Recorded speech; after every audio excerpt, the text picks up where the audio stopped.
This video contains discussion of real criminal behavior and may be disturbing to some viewers. Viewer discretion is advised. In the previous chapters, we followed a carefully planned Christmas-time crime, from preparation to pursuit to the evidence that stopped it. In this final part, we examine what happened next, the trial, the sentence, and the lasting impact on a city that came closer than anyone realized. This is the conclusion of the Christmas True Crime Special.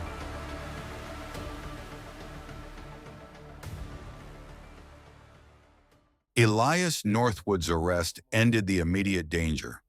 The trial would determine what the city would remember. He was charged with multiple counts related to attempted homicide, kidnapping preparation, unlawful restraint, and conspiracy to commit violent crimes. Prosecutors emphasized one fact above all others. This was not a crime interrupted at the first step.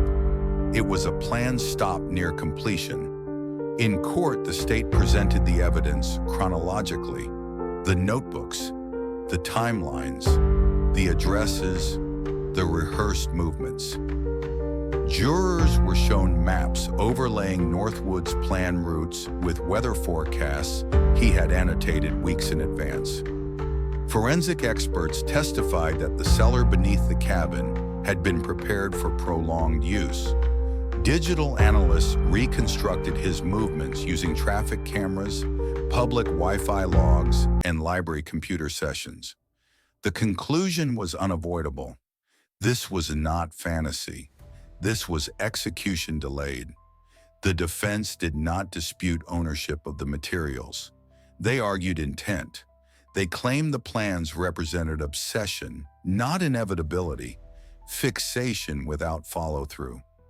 Psychological experts testified to trauma stemming from childhood loss and prolonged isolation.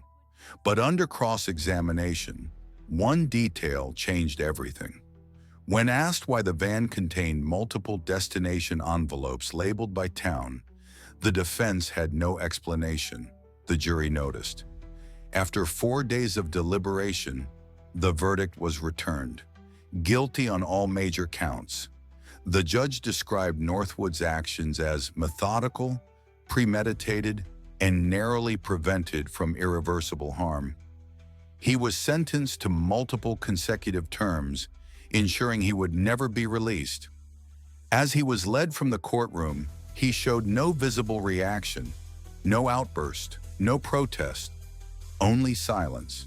In the weeks following the trial, Ridgway changed. Holiday events returned cautiously. Security increased. Santa appearances were redesigned with transparency and oversight. Families whose homes had appeared on the list were offered counseling. Some moved away, others stayed, refusing to let fear define them. The tunnel was permanently sealed. The cabin was demolished. The cellar was filled with concrete. Authorities made a deliberate choice. Nothing would remain. On the following Christmas Eve, snow fell again over Ridgway. But this time, it was quiet. No sirens, no roadblocks, no scanners humming through the night. Families gathered indoors, unaware of how close they had come to a different ending.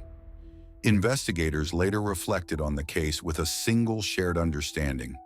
This was not stopped by brilliance. It was stopped by timing, a storm, an injury, a moment where control slipped. The Santa killer was not driven by chaos.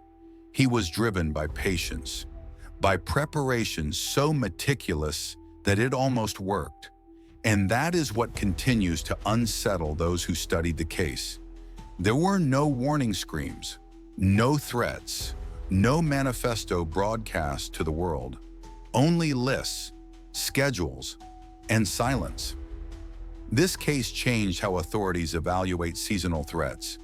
It reshaped assumptions about visibility, disguise, and access. And it served as a reminder that danger does not always announce itself. Sometimes it blends in, smiles, waves, waits. Elias Northwood will spend the rest of his life in a high-security facility. No interviews, no notoriety, no platform. The city chose not to remember his name. Instead, it remembers the night that passed quietly and the Christmas that nearly didn't. The case is closed, the evidence is sealed, and the man responsible will never walk free again. But the questions this case raises remain about preparation, about warning signs, and about how close ordinary moments can come to extraordinary danger. If you found this documentary informative, consider liking the video and subscribing to the channel. New in-depth true crime documentaries are released regularly. Thank you for watching. And remember, sometimes the most dangerous stories are the ones that almost happen.